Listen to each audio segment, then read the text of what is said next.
Hey there, Tim Whitehead here from the ResumeFactory.net, and we're going to talk about having a targeted resume during this pandemic. So we want to put you in a position to be successful in 2020. The job market has changed, it's more competitive, and it's different. And so you have to make sure you're in a position to win in this particular job market. So there are three things you need to do to make sure your resume is targeted for the job that you want. And before I get into it, I want to be real clear about something. You don't want to have a general resume, okay? You want to be as strategic and specific as possible when it comes down to applying for jobs and crafting your resume. So let's get to it. So one of the first things you want to do when it comes down to targeting your resume is that you want to make sure you have relevant skills, okay? Relevant skills. What do I mean by that? You want to make sure that the skills that you put on the resume match the job description of the desired job that you want to apply for.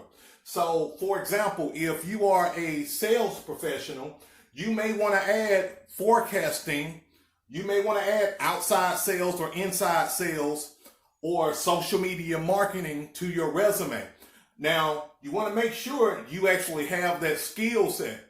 And there are a lot of free programs out there that'll teach you and make sure you're certified in certain areas so it can just build more credibility towards your expertise. Now, number two, what you want to do is make sure you share at least one accomplishment per position, okay? Per position you have worked in the past.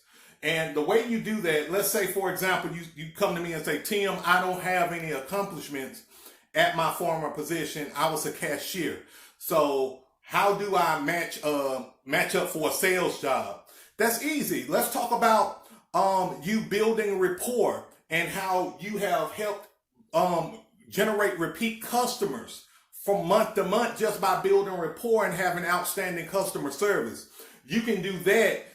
You can use that as an accomplishment on your resume. I don't care what job you've worked, you have an accomplishment. You just have to dig deep and think about what are things you have done to help move that company forward or kept that company sustainable.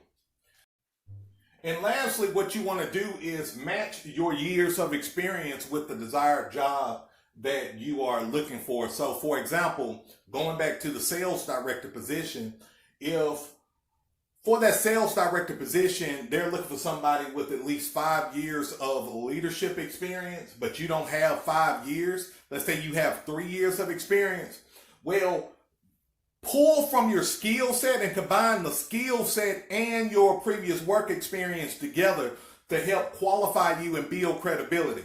And like I said previously, it always helps when you have different certifications and also accomplishments to bag up what you're doing.